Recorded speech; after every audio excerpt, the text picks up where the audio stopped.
That's for you. Aloha, everybody. You see the folks in the back. Good to see you. Thank you all for coming today.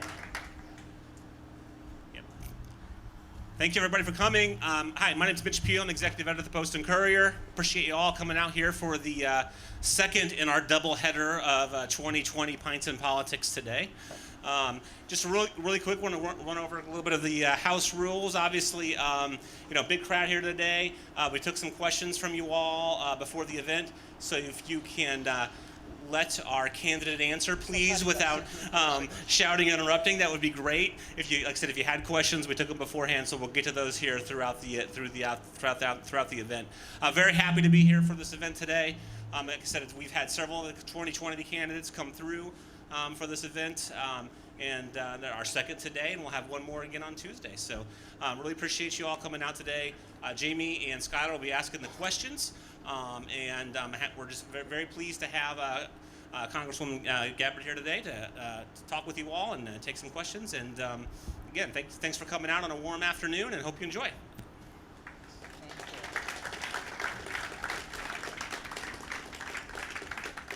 All right, we'll do a brief introduction. Our next guest is Congresswoman Tulsi Gabbard, who has represented Hawaii in Congress since 2012. Growing up in Hawaii, she was an advocate for the environment and was elected to the Hawaii State Legislature in 2002 when she was just 21. In 2004, she joined the Hawaii National Guard, serving 2 tours of duty in the Middle East, and she's achieved the rank of Major. Her professional career includes working as a legislative aide for U.S. Senator Daniel Akaka. Did I say that correctly? You did, very well. The Hawaii Democrat. In 2010, she was elected to the Honolulu City Council, and this is now her 4th term in office. She serves on the House Armed Services Committee and the Financial Services Committee, and she entered the race in January 2019. Let's all welcome Congressman Gabbard. Thank you.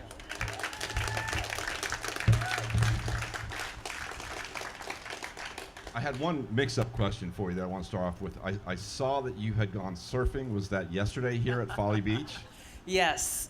And you don't remember, did they tell you where you were? Were you at the washout or the pier? We were at the pier. Okay, good. Yeah. And it was rough? It was extremely windy. Okay. All right. So how this all happened, first of all, this doesn't happen very often, by the way, on the campaign trail. It's only happened once before in California. But we were actually on the flight coming down here from New Hampshire, and one of our supporters named Chris, who I'd never met before, just randomly sent me a direct message on Instagram. I don't always catch all the direct messages, but happened to see his, clicked on it. He said, "Hey, thanks for coming. If you want to go surfing, let me know." I immediately responded and said, "Yes, please. The only time we can go is at 6 o'clock in the morning on Saturday." Thankfully, he woke up one of his friends. We borrowed some boards. He said, "Oh, the waves should be pretty good tomorrow." This was on Friday. We showed up, and they were gale force winds. I was carrying this board down the beach, almost getting blown over. Paddled out right next to the pier, and within, 3 minutes, we were probably like 50 yards down. But I had a blast. I caught a few waves, most importantly, and then we actually connected with a nonprofit group called Warrior Surf Foundation that brings veterans out to go surfing and experiencing the amazing benefit and therapy that comes just from being with nature and being in the ocean. And switching gears on that, tell us about your other time. I guess your earlier time you served in South Carolina. You did your basic training at Fort Jackson? I did, actually, yeah. How fun was that? In hindsight, looking in the rearview mirror, it was a blast. The first time I came back to South Carolina, coming into the Columbia airport, I literally had these flashback memories because that was the first time I came to visit, was as a brand new enlistee private. And, you follow the signs that tell you where to go, or the military will come and pick you up. And there's just so much apprehension, like what's going to come next. You go to the reception, you get all your uniforms, and then you just sit in a bus where you've got a rucksack on your back and you got a duffel bag on your front, and drill sergeants standing in the front of the bus with their scary looking hats, staring at you, not saying a word. 10th Mountain Division, you know what I'm talking about.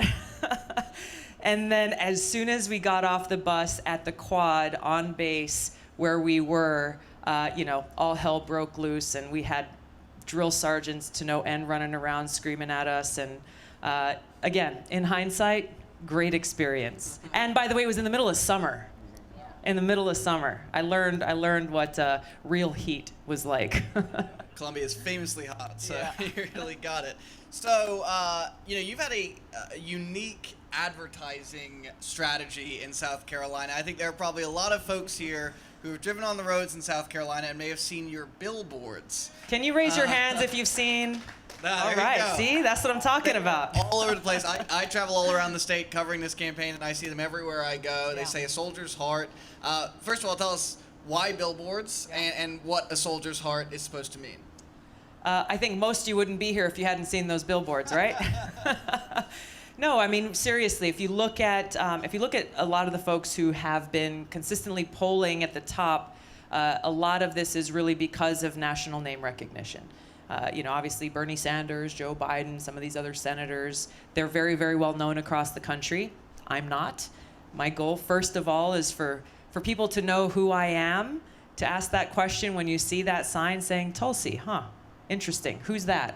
And then hopefully you go home and you search on the internet, learn more information, and then you eventually come to one of our events or you see one of my videos online. And this is what gives me the opening, the opportunity to be able to introduce myself to voters and ultimately to ask you for your support to allow me to serve you as president and commander-in-chief. All right, let's get to the impeachment question. You were initially one of the only Democrats in the presidential race who was opposed to the impeachment inquiry. What has changed your mind, or where is your position on it now, given so much has happened in the last 2 days, 3 days, even this morning? Yeah, it's continuing very quickly to evolve. I feel like every time I refresh the news app on my phone, there's a new headline or a new breaking story about information that's being released. There have been a lot of folks from the Democratic Party who've been calling for impeachment for years. And I have been consistently opposed to this partisan approach to impeachment because I think it would be terribly divisive for an already divided country. And it would result in what I view as a dangerous consequence for our democracy, where if voters see, well, if the losing party in election can simply undermine the outcome of an election that voters dictated, then what's to say when the winds shift? Let's say this impeachment is successful and Congress goes in and removes the president, and whether Vice President Pence or someone else fills that position, well, what's to say that when the Democratic president then takes office in this next election, that Republicans then won't try to pursue the same approach? This is not what our representative democracy is about. That's where I've been. I think the incoming and the oncoming onslaught of information about what has been happening with Ukraine is very, very concerning. And that's where, as more and more information started to come out, I felt it was important for our country to take a nonpartisan inquiry, to be able to gather all the facts and information, because the initial documents that were released raised some serious questions and concerns, but those documents alone were not enough to say, okay, well, this is solid grounds for impeachment. I think we're getting more and more information now, and my hope is that as this inquiry continues, in order for it to fulfill its mission, it must be done in a very narrowly focused way, focusing on the issues at hand. It must not be partisan, and it must be carried out very efficiently. So the president's conduct so far has not risen to the level of impeachment as far as you're concerned? Not as far as I'm concerned, because it's not something that we're seeing people in the country coming around in a nonpartisan way and saying that this is action that we want our representatives, Democrats and Republicans, to take. And that's the concern that I have. Look, I disagree wholeheartedly with so much of what Donald Trump has done, so much of what he has said. I believe he is unfit to serve as our president. As a soldier, I believe he is unfit to serve as our commander-in-chief. But I'm running for president to defeat him, and I believe that the best way to do that, as I have for so long, is for voters to be the ones to remove him from office. One of the things that this president has said is that he's claimed that he's personally rebuilt the military to a level greater than any president in American history. Do you agree with that summary? And what do you believe about the current levels of spending on the military? Are there areas where we need to improve in terms of our readiness for our defense forces? And are there areas where we might need to cut back in terms of our spending?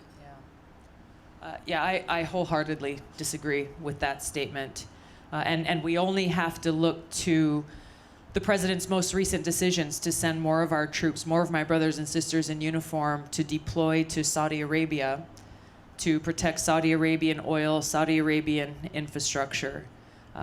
He is further undermining our national security by pushing our country closer and closer to the brink of a war with Iran that would not serve the interests of the United States. This crisis that we are facing is one that he and his administration created. First of all, withdrawing from the Iran nuclear agreement, instituting crippling sanctions, all even though Iran was in compliance with that nuclear agreement, where they were not pursuing the building of a nuclear weapon, deploying more troops to the region, further escalating those tensions, and doing something that no other country has ever done before in designating Iran's military as a terrorist organization, the same as ISIS.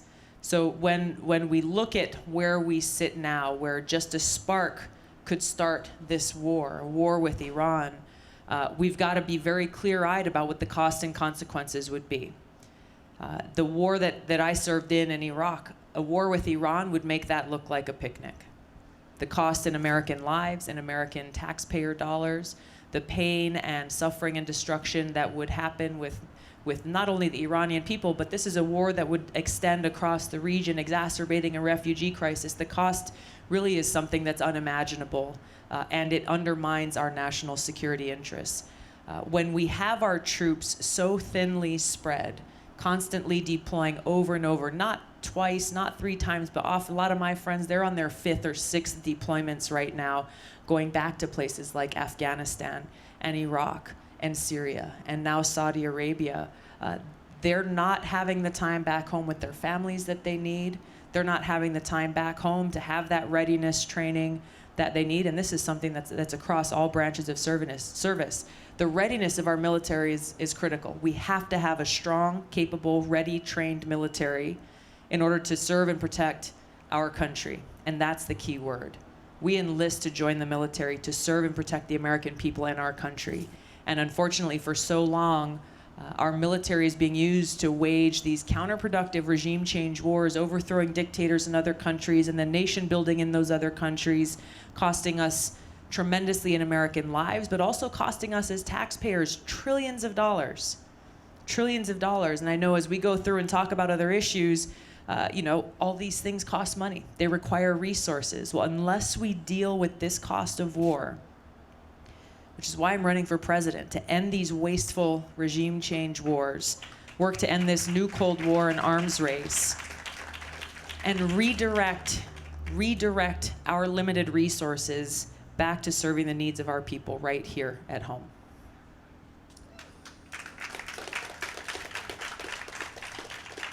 Let's talk about China. Coming from Hawaii, that's the bastion of the West. You're closer to that than anyone else, just given your position. Yeah. What should the China policy be that it's not now in terms of what the United States deals with in terms of the military, the fact they are continuing to build bases in the South China Sea? Nothing's happened on that. That's just unfettered now.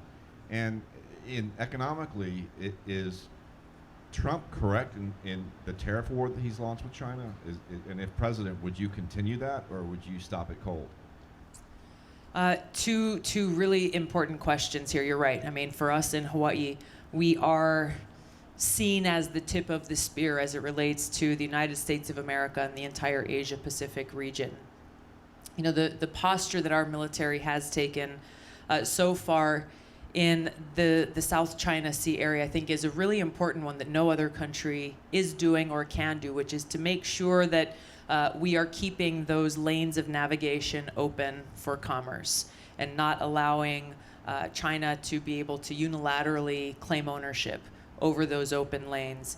There is a UN treaty called UNCLOS, UNCLOS, that's really talks about the United Nations Law of the Seas. This is something that has already ruled that what China is doing is not in compliance. China's response to that is, well, why should we comply to that when the United States won't sign on to this treaty? I've talked with many of our admirals, those who are working within the Asia-Pacific region, who have expressed their opinion that it is within the best interest of our country to be signatories to that. You take away that excuse that China has been using for so long to simply ignore this ruling that so many other countries are signatory to. With regards to trade and the trade and tariff war that we're seeing Trump waging right now, first of all, I recognize that there clearly is a problem with the trade imbalance that we've had with China for a long time, with IP theft and insecurity there, cybersecurity, and so forth. But the approach that Trump is taking is wrong. It is like so many things that Trump does, it is very erratic. Trump acts on his emotions, taking this shoot from the hip approach of, even some of his negotiators, they're going into the meeting thinking this is something that they're going to be able to make progress on. Here's the terms of the deal and the negotiation. Then all of a sudden a tweet comes out or something happens in a press conference, and the thing that they just agreed to is out the window.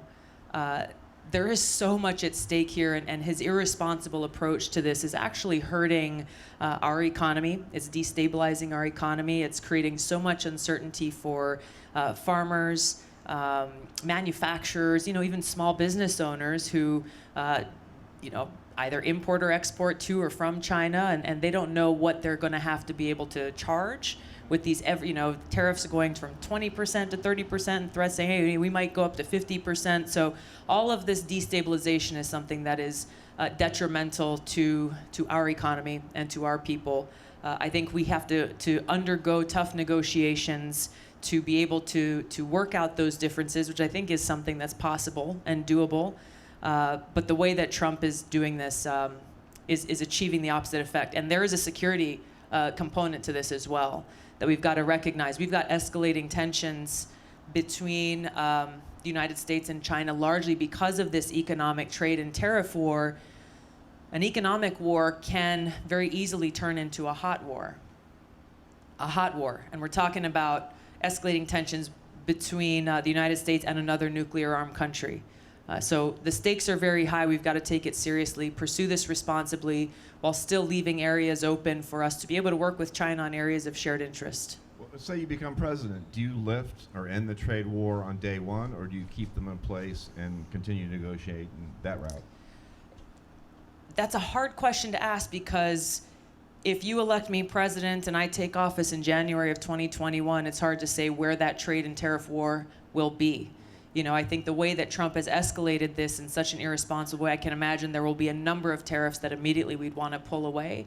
But I'm not saying, hey, we pull it all away and then we sit down to negotiate from that point. I think we've got to assess what the situation is at that point and figure out what the best strategy is to end up with the result that we hope for, that actually best serves our economy and our job creators here.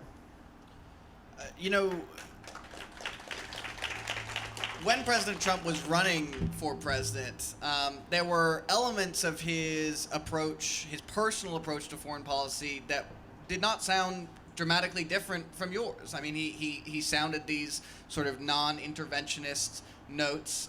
He talked about trying to withdraw from some of these wars.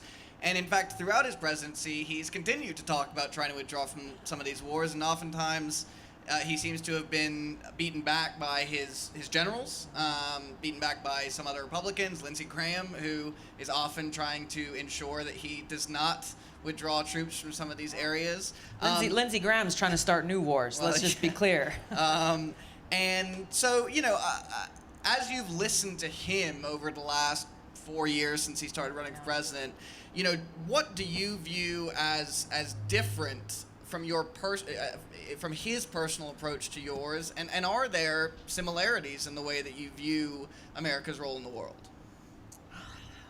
Well, let's just start with the difference between that you pointed out between the rhetoric that candidate Donald Trump had versus the actions that we've seen President Donald Trump take. There's been a complete 180 on everything from, yes, we've got to bring our troops home and stop these stupid wars, to Trump has not brought our troops home.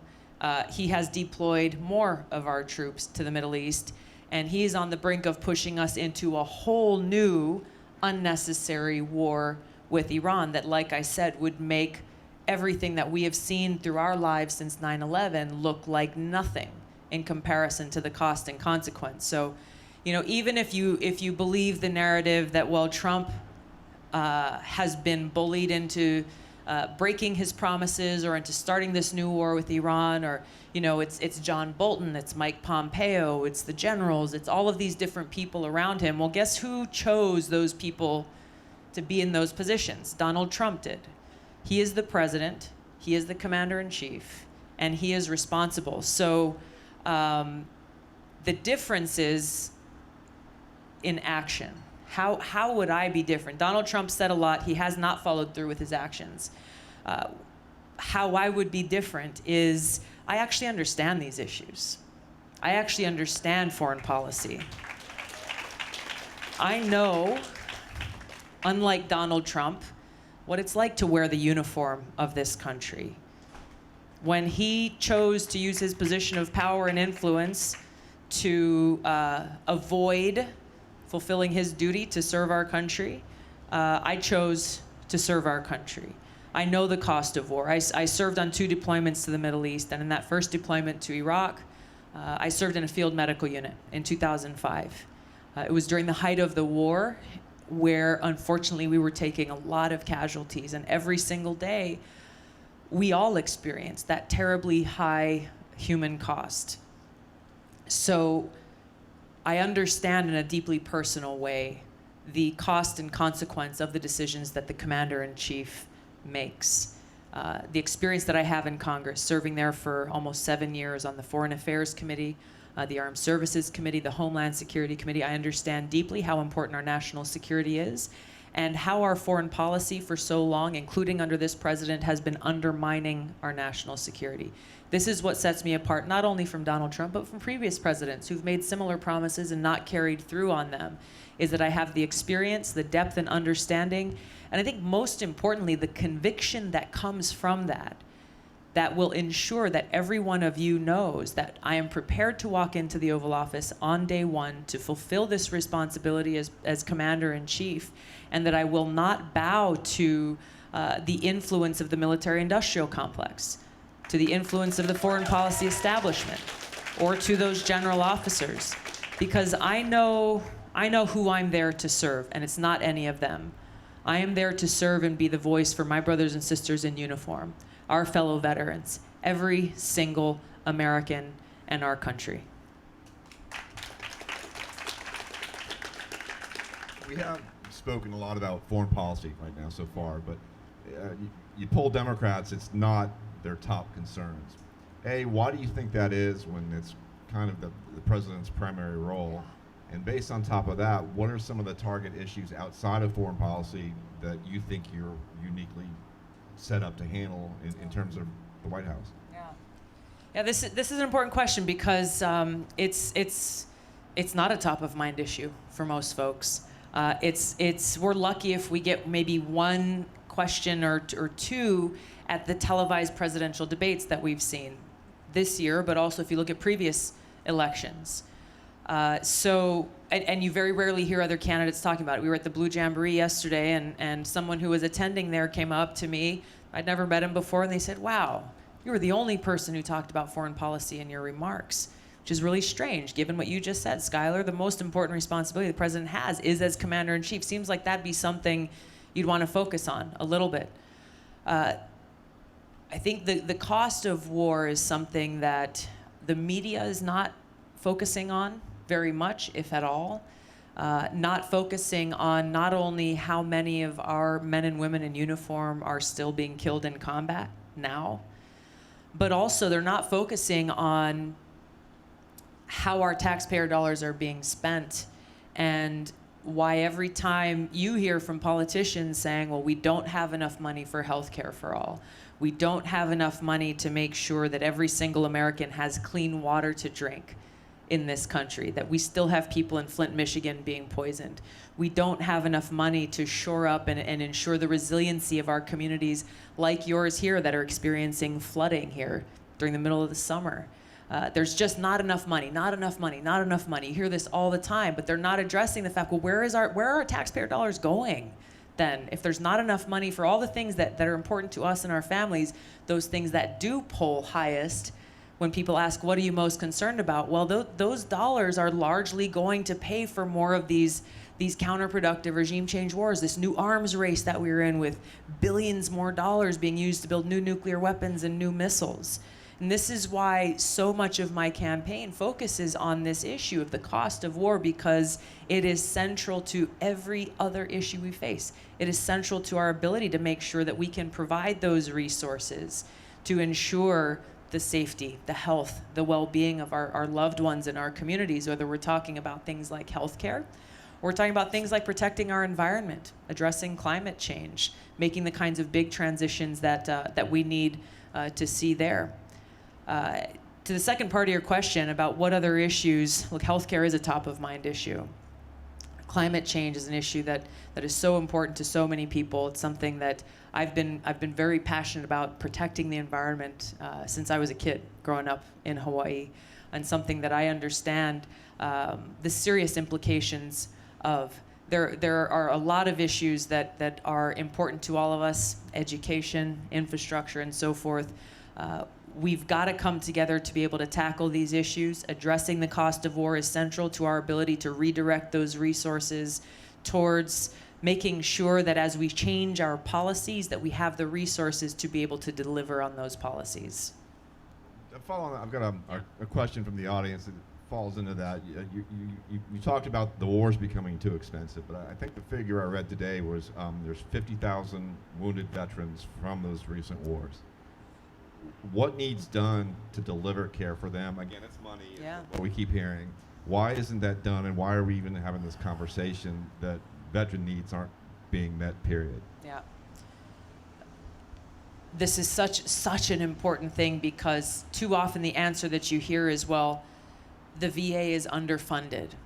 But even when the VA gets more funding, we're not seeing the kinds of solutions to fix the systemic problems in the VA, which causes these problems largely to persist. So I look to leadership. We know how important leadership is, and for so long we as veterans have endured lip service from those leaders who are very ready to say thank you for your service, but then who don't have the backbone to make the kinds of changes within the VA that we need to see. The VA is a big bureaucracy. I think there's a lot of waste that we've seen either in construction of new facilities that have gone way over budget and way over the timelines that were allotted, and we see, gosh, how could those dollars have better been used to provide care? We still see how there's overspending and waste occurring in the delivery of basic needs within different VA programs. And we see how one of the most important things that I think needs to happen is making it so, and people have been talking about this for a long time, but making it so that, let's say as a soldier, if I'm transitioning out of the military, that my records, both for my service related to what benefits I may be eligible for, as well as my healthcare records that I've collected now, for me, this would be over 16 years of service, that these would be electronic and that they would be accessible within the VA. So within the VA, you've got the healthcare arm and you've got the benefits arm. Ideally, I walk out, lay the uniform down, I'm able to walk into the VA and say, okay, benefits, pull up my record, let's have a conversation about what I'm eligible for. Healthcare, here's a problem that I got way back 13 years ago when I was a private. Let's talk about what I'm eligible for. Instead, what we have are the service member being relied on to collect all these documents and all this paperwork and show up and then say, okay, well, let's talk. But I can tell you, I don't have any documents from when I was a private in the Army. I don't have any at all. This system is not built to serve our service members. And the reason why it hasn't been solved, and I'll tell you exactly why, it's because there are major multi-million-dollar contracts that the DoD has put out for their electronic record system, the VA has put out for their record system, to the tune of hundreds of millions of dollars. and there's too much money at stake. There's too much money at stake where who's going to lose the contract, the DoD contract or the VA contractor? Now, Congress passed legislation to mandate this seamless record, electronic health record, but that deadline, they've blown past the deadline, and it still hasn't happened. So when you look at it's ultimately a lack of leadership in the backbone to be able to implement those changes that will ultimately best help serve our veterans. Unfortunately, there's a long laundry list of changes that we need to see. Ultimately, it comes down to delivering the quality care and benefits our veterans have earned when and where they need it. When you take the for-profit industries out of the equation, you can then begin to get to the heart of meeting that mission, and that's the most important thing. We also got several audience questions about the broader healthcare system. Talk about it being one of the programs that is going to cost money, and some of that money can come from a retrenched foreign policy. Several folks have talked about Bernie's Medicare for All plan, which would cost about $32 trillion, sort of a complete government takeover, and others have said that there could be some of that and otherwise leaving private insurance in place. What's your view on this? First of all, I think Medicare for All as a term has become widely misunderstood because it means a different thing to a lot of different people. I think Bernie Sanders' original Medicare for All legislation is different from his current Medicare for All legislation. There's a different Medicare for All bill in the House of Representatives. So the approach that I would take would focus. What is the objective? The objective is making sure that every single American is able to get the quality health care that we need, regardless of how little you have in your pocket. That you won't have to live in fear of that healthcare emergency, whether it's a child who has an accident and all of a sudden got to go to the emergency room and you have all of these costs that you didn't anticipate. You're living paycheck to paycheck, wondering how you're going to pay for it, or you have a loved one who gets cancer. You have a long-term healthcare situation that you need, or you get diagnosed with diabetes and you're trying to figure out, okay, maybe my insurance doesn't cover the insulin costs that I need. So many of these challenges that people are so fearful of are things that in this country, where right now we are spending far more on healthcare. We already are spending far more on healthcare than any other country in the world, but we are seeing worse outcomes. We are seeing far too many people who are living in this fear of insecurity, of either being uninsured or underinsured and not able to get the care they need. So we'll be releasing the details of my plan soon, but in a nutshell, it is a single payer plus plan that every single person would automatically be eligible for. You'd be able to get that healthcare, quality healthcare that you need when you need it from the same doctors that you're already seeing now. It would allow for a private insurance option if you choose to go and want to buy into that for whatever reason, or if you've got an employer who's paying for that for you, that's fine. You'll have that choice to do so. But that does not undermine or take away anything from us actually being able to bring down the overall cost of healthcare by taking away the major administrative costs and profits that the insurance companies currently take from what we are paying already, and also making sure that we can negotiate lower prescription drug prices directly with Big Pharma. I'm going to close on this because it's something that when I learned, I was shocked by. That we, in the United States, our government is the largest purchaser of prescription drugs on the planet. The largest purchaser of prescription drugs on the planet. So you'd think that would give us some leverage in being able to bargain and negotiate lower prescription drug prices with these global big pharma companies, right? Well, that hasn't happened, and it's not allowed to happen because Big Pharma pays a ton of lobbyists to go in and curry favor and influence in Washington, where every single time there's been an effort to lift the prohibition of Medicare not being able to negotiate with prescription drug companies, they stop it in its tracks. They stop it in its tracks. Why? Because they realize how much of a threat it is to their bottom line. This is what's got to change. Under my administration, Big Pharma, big insurance would have no seat at the table as we are crafting our healthcare policy. One question we've been asking all the candidates who've been coming through here is, a lot of folks have their 100-day plan for their first 100 days in office. We sort of do a timed version of it. We give folks 90 seconds to lay out their 100-day plan. That's less than a second per day. But we want to give you that time. We have a timer out, and we'll keep you to it. So give it a shot. I'm laughing because 100 days is so arbitrary. What is 100 days? I just used up 12 seconds.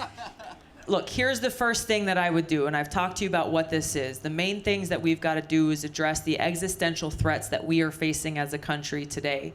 I would end these wasteful, counterproductive wars, and I would immediately call for a summit between the United States and Russia and China to begin to de-escalate these tensions that are growing, to begin to end this new Cold War, walk us back from the brink of nuclear catastrophe so we can see how we can reduce the proliferation of nuclear weapons in the world, make it so that we do not have to live in fear of nuclear catastrophe, and to find those areas of common interest. Work out the areas of difference, find those areas of common interest so that we can best serve the interests of our people and our country. And like I said, redirect those resources towards the things we really need here at home. Work with Congress to begin to pass legislation dealing with healthcare, dealing with climate change, protecting our environment, investing in infrastructure and education, and all of the other great needs that we have in this country. How was that? That was minute 10, so you did well. You did better than Bennett. Okay. You did better than Bennett, so that's good. By about 8 seconds. Okay. Why are you the best candidate to heal the racial divide in America, and also say that in the form of attracting African American voters in South Carolina who will make up 60% of the primary? Is my sister here? Can I get my phone, please? I want to read you something that really speaks to answering your question. I come from the most diverse state in the nation. Perfect. You got that? Thank you. See, sister, she knew exactly what I needed. I didn't need my phone, I actually needed the paper. I come from the most diverse state in the nation. We have people in Hawaii of all different races, ethnicities, religions, and in some places you might think that would be a recipe for divisiveness, but in Hawaii, it's not. It's not. We have a beautiful melting pot of cultures and of people and religions, and it's because what we in Hawaii call the Aloha spirit. Might surprise some of you, but aloha does not actually mean hello. It does not mean goodbye. It means something actually much more powerful. It is a recognition that when I greet you with aloha, I am greeting you with respect, that I am greeting you with an open heart and with care and with love. And it comes from this recognition that we are all God's children, that we are all connected, that we are all brothers and sisters. And this spirit of aloha is what inspires us to bridge those divides that we are seeing too much in our country, to be able to heal these divisive wounds that have not only come to the forefront and been exacerbated in our culture today, but really have been inflicting pain and hardship and suffering in our country for far too long. Now, the quote I want to share with you that speaks to the power of aloha is an excerpt from a speech that Dr. Martin Luther King gave when he first visited Hawaii back in 1959. And he gave a speech to our state legislature at that time. It's a very brief quote, but it's so powerful, and it speaks to what I'm talking about, that leading with aloha is the answer, that as president, I would lead and unify our country in this spirit of aloha. Dr. King said to our state legislature, "We look to you for inspiration and as a noble example where you have already accomplished in the area of racial harmony and racial justice what we are struggling to accomplish in other sections of the country. And you can never know what it means to those of us caught for the moment in the tragic and often dark midnight of man's inhumanity to man, to come to a place where we see the glowing daybreak of freedom and dignity and racial justice. He then, when he came back to the mainland, and he was telling people about the time that he spent in Hawaii and the power of the Aloha spirit, he said, as I looked at all of these various faces and various colors mingled together like the waters of the sea, I could see only one face, the face of the future.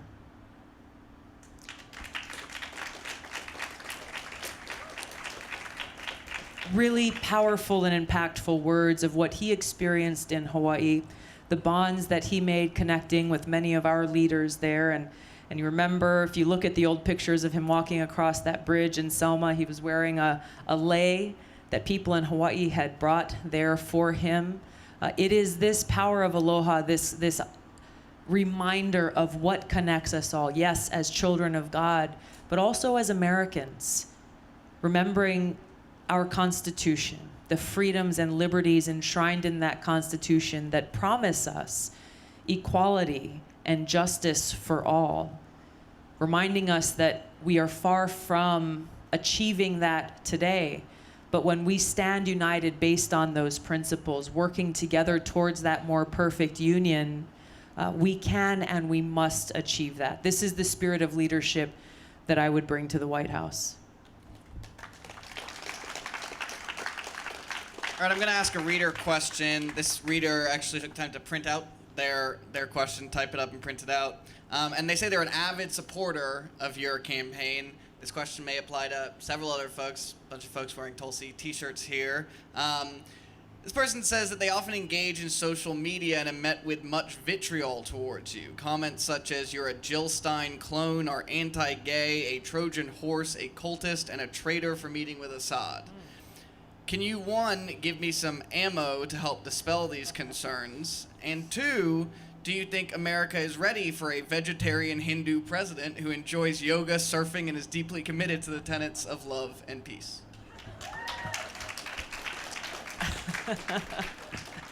Well, I'll answer the second question first. It's the most important one, really, and the answer is yes. Come on.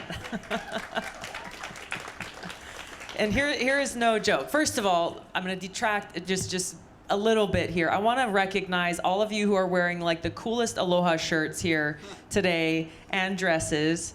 Mahalo for representing. And as to the surfing thing, I have this is the truth. I have had meetings with 4-star generals out at my favorite surf break in Hawaii, because both of us said, well, we can go sit in the office or we can go catch a few waves and talk national security in between sets. Nothing wrong with that. With all of these different attacks and smears that we see online, that we even see being brought forth through some of the media, I laugh about it because they're all coming because people refuse to actually talk about the substance of the issues or confront, say, hey, I disagree with you on your policy of ending these ridiculous regime change wars. That's fine. If you disagree with that, tell me why, and let's have a substantive conversation. Let's have a debate. Tell me your position. I'll tell you why I hold mine, why I feel so strongly about it. How often have you seen that ever happen in an interview or in any place at all? It doesn't happen. Why is that? Because they can't. They either don't understand the issues or they're afraid to be confronted with the truth that would totally undermine their whole position. If you're talking about the foreign policy establishment in Washington, they've been saying a lot of fancy words for a long time that have led us to this place where our country has been trying to be the world's police for so long, and it's cost us so tremendously, and it has not been good for our country. It has not been good for our people. So when we challenge them with the truth, as I am doing every single day, it undermines that whole foundation for everything they've been saying for decades. It undermines the military-industrial complex that profits heavily off of this new arms race, for example, that's being waged. So what they resort to, instead of debating substance, are these cheap smear tactics and trying to undermine both my character and my campaign, my candidacy for president. The best way to combat these smear attacks is with the truth. Listen to what I'm saying. Hear the message that I'm delivering. Hear about the kind of change that we are seeking to bring about, and look at my record. If you don't want to listen to what I'm saying, look at my record in Congress. Look at the kind of work that we've been doing that is directly connected to the kind of change, the sea change in both our foreign policy and domestic policy that I would bring as President of the United States. The truth is a powerful thing. We should not run away from it. And just like people will say, Tulsi, be courageous, continue to speak truth to power, that same courage needs to be reflected in all of our supporters and those who are online and you're tweeting back at people and commenting on Facebook pages. Have the courage to stand up for what is right, to stand up for our people, our country, and our planet, and speak the truth. The truth will always win.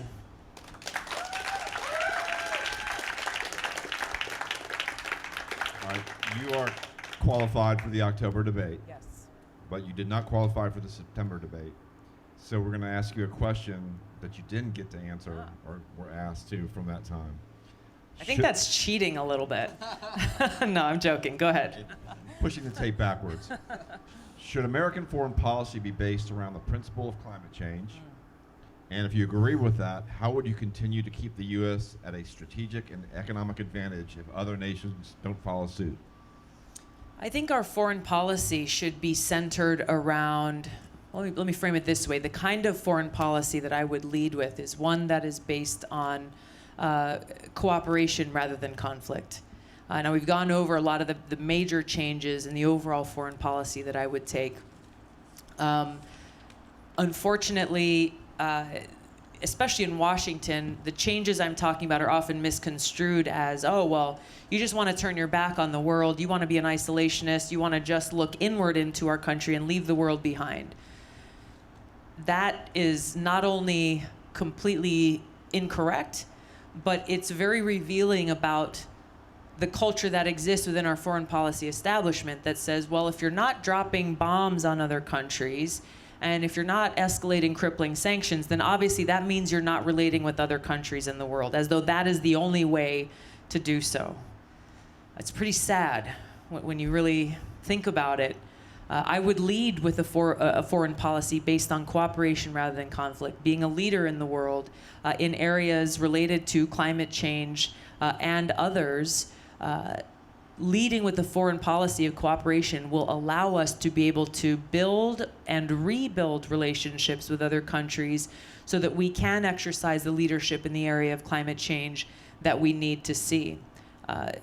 We're seeing this approach of confrontation, again, with countries like Russia and China in our current foreign policy from leaders in both political parties. And not only is it detrimental in that it's pushing us into this new Cold War, it's detrimental in that it's shutting the door in making it virtually impossible for us as the United States to be working with China to address climate change, to be working with Russia, to work with these other countries like India and others to take this coordinated global approach that is necessary if we are serious about addressing climate change. So that's the difference in the approach that I would take that I think sets me apart from what we're seeing and hearing a lot coming out of Washington. I'll ask one more audience question before we get to the rapid fire lightning round. We got a question about gun violence. Some of the candidates who are running have talked about mandatory buybacks or voluntary buybacks. This is a state that has obviously been a Republican majority state for many years and a lot of gun-loving voters. How do you address the level of gun violence that we've seen in the country recently while also, representing those folks as well? I don't think there's a choice. I don't think it's either this or that. And I think that's been the problem with the way that Washington has approached laws and regulations related to guns and gun safety in this country, where people on both sides feel like you're either on this team or you're on that team. You're either for upholding the Second Amendment or you're for repealing it.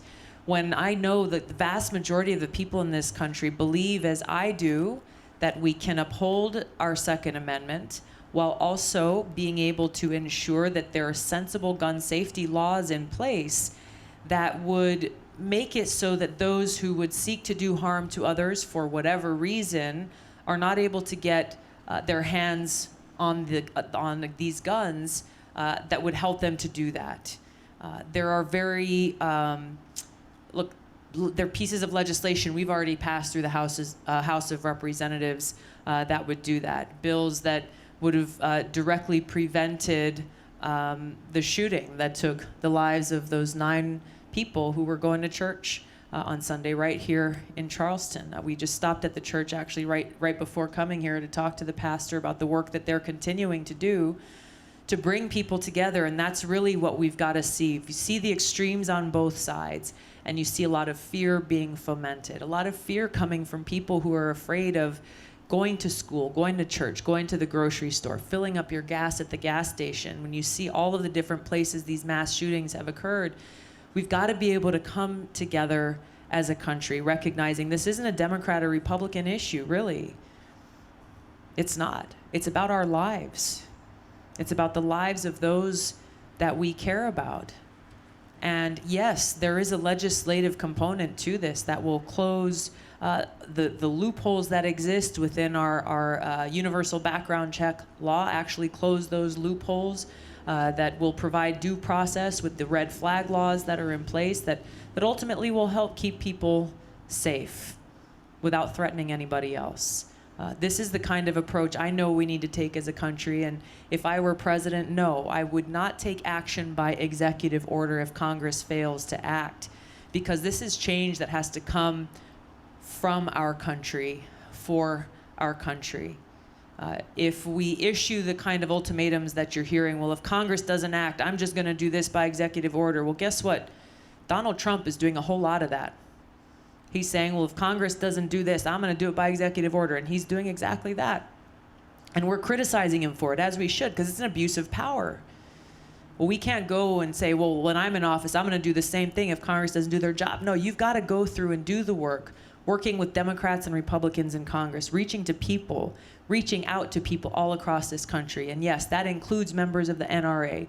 That includes Republicans. That includes our friends and neighbors, Democrats. That includes bringing everyone together and saying, let's just talk. Let's have a real conversation about how we prevent these mass shootings that we've seen so many of, but also about how we prevent the shootings that are occurring every single day in communities like Chicago. My friend is a congresswoman from Chicago, and she cries out almost daily in Congress saying, why is no one paying attention to the kids who are being killed and shot down as they're walking to school on our streets in Chicago? There is a crisis facing our country. The only way we can solve it is when we come together and work through this together.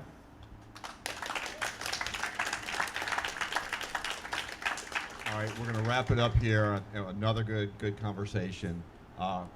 Just one thing, on Tuesday, we're going to have Marianne Williamson here. Same format, everything. Everyone come back and bring a friend this time. And that'll be at 5 o'clock back here on Tuesday. So we're going to do the lightning round, and then we'll give you the closing for a couple minutes. All right, ready? Donald Trump golfs. President Nixon went bowling. You said that if you were elected, you want to put a wave pool for surfing in the White House. I can be flexible, in or near. Be all right. How would that work, and would this be a place for you and foreign heads of state to converse, or how would that happen? How would business be conducted? I'm a good teacher. Yeah, you know, look, technology is evolving very quickly. These wave pools are becoming more and more advanced. It doesn't have to be very big for it to be functional. The other thing I like also is food, so I'd be willing to cook a good meal for a foreign head of state. And if they're not into surfing, or if they're not a big water person, then we can find something else to do together. You mentioned food. That leads right in. You've been here this weekend. I don't know if this is working. Sure. You've been here this weekend. You've been here a couple times before. What is your favorite food that you've had in South Carolina? Any South Carolina cuisine that you've gotten a chance to try out during your time here? Not MREs. I am shocked every time I go to the commissary anywhere and they're actually selling MREs. No thanks. I've had my fill. Some of them may still be in my system. I don't know. We had a chance to go to the Charleston Farmers Market on Saturday. And I love me a great farmer's market. We not only got a chance to sample, how many of you have seen like the 20 different kinds of tomatoes that they sell right there at the entryway? I went through and tried about 10 different kinds and went through and sampled a whole bunch. We had a great ice pop from the King of Pop and yeah, a lot of good food at the farmer's market. Much like Cory Booker, you cannot partake in barbecue in South Carolina. That's right. You're missing out, but that's good. What two books that you read in your 20s, one fiction and one nonfiction, have stayed with you since then? I don't read a lot of fiction. I really love books that are based on true stories or kind of historical books. Probably my all-time favorite book that I read shortly after I enlisted in the military was called Band of Brothers, written by Dick Winters, and obviously an account of his time serving in World War II, but really is a lesson in leadership that they later on actually made us study. We watched the mini-series and had to write essays on different lessons of leadership when I was going through officer training. I was so bummed because as I was starting to read this book, I was going to my very first annual training as a National Guard soldier being held in Fort Indiantown Gap, Pennsylvania. Went through the training, we were there for 2 weeks. I was finishing the book as I was flying back to Hawaii, and then I got to the very end where it said, Dick Winters currently resides with his wife in Fort Indiantown Gap, Pennsylvania. I totally would have gone and knocked on his door if I had finished that book just a few days sooner. Nothing's coming to mind on nonfiction. I grew up reading, Little Women? That goes way farther back, but that's the first one that pops up. Little House on the Prairie, oldies but goodies. As you've been studying up on what it takes to lead the country from the White House, who is your favorite president in American history? Abraham Lincoln. Why? You're the second person actually today to name Abraham Lincoln. Yeah. So go on. I mean, it's not a hard choice. I think he set the example through his life of what it means to put service above self and leading a government of, by, and for the people. And a book that I'm reading now is called Team of Rivals. That really speaks to how he did not, sequester himself off with, sycophants and just people he agreed with, but he actually actively sought out those who had differing opinions and different views and took the benefit of their experiences and their views to be able to try to govern our country at a time that was incredibly divided. I think he and his example, I think, are very teachable for us, given where we are as a country today. All right, last question. Who is your favorite House Republican colleague? This may surprise some of you, but I am actually very good friends with Trey Gowdy. Wow. Technically former. Former. We'll accept it. Former. One of my best friends who's currently serving, he's a Republican from Oklahoma named Mark Wayne Mullen. He is our families have become very, very close. He was a mixed martial artist in a former life, and we've bonded in that. I grew up doing martial arts, and he actually leads a bipartisan workout every morning in the gym, in the House, the basement of the House office buildings, where we've got Democrats and Republicans, and there's no decorum in the gym. Just put it that way. We're all among equals, and he screams and yells at us if we aren't doing enough push-ups like the rest of us. But on Trey, we actually became friends because, and I'll keep this brief, we work together on different issues related to civil liberties and privacy, disagree on a whole host of things, but he was very helpful in making it possible for me to come down here for the funeral service for Mr. Pinckney after the shooting. Many of my colleagues came down as well, and I think just prior to that, I was dealing personally with there was someone who's making threats on my life, and I had a security detail for a short time until they got him, and they found the guy, and so that was fine. It all went away, but then they said that I was going to have to go testify in court against him. I've never done anything like that. So I went and asked Trey, as a former prosecutor, if he would just help coach me and help get me prepared for that. And I was kind of blown away in his response. And he said, not only will I help you, you tell me what day, what time your court date will be, and I will drop everything that I'm doing to be there with you. And that meant a lot to me at that time. All right, Will, the last 2 minutes are yours. Thank you. Well, I want to thank you all for hosting these forums. I want to thank Palmetto for having us all here. I really appreciate it. And most of all, thanks to all of you for making the time to come out today. I really appreciate your attention, your consideration as you look to making this very important decision that lies before you, not only on who you would choose as your president and commander-in-chief, but what kind of message you will send to the country as one of the first states voting about why this is so important. We've talked a lot about the issues that I care very much, and I hope I've expressed clearly why I'm in this race and the experience that I bring that best equips me with the skills, the understanding, and the conviction necessary to bring about those changes that we need to see, to be the kind of president and commander-in-chief that you deserve, that puts the well-being of our people ahead of politics, that puts the well-being of our people ahead of profits, and that really makes every single decision related to our policies, related to our domestic and foreign policy about how best I can serve you as the people of this country. This is something we cannot do alone. So I want to directly ask every single one of you for your support in helping fuel our people-powered campaign. We take no money from PACs or lobbyists. We have a purely grassroots-powered campaign. We have amazing volunteers who've been helping us all across this state get yard signs up. If you'd like a yard sign, if you'd like to help us in any way at all, we need your help. It will take all of us standing united, making sure that our voices are heard, to ensure we actually carry out that vision Abraham Lincoln talked about in his Gettysburg Address, that we end this government that for too long has been ruled by the rich and the powerful and the very few, leaving the rest of us behind, and instead lead a government that is of, by, and for the people. Thank you all so much. I really appreciate it. Visit Tulsi2020.com if you need more information. Thank you so much, everybody. Aloha. Thank you all.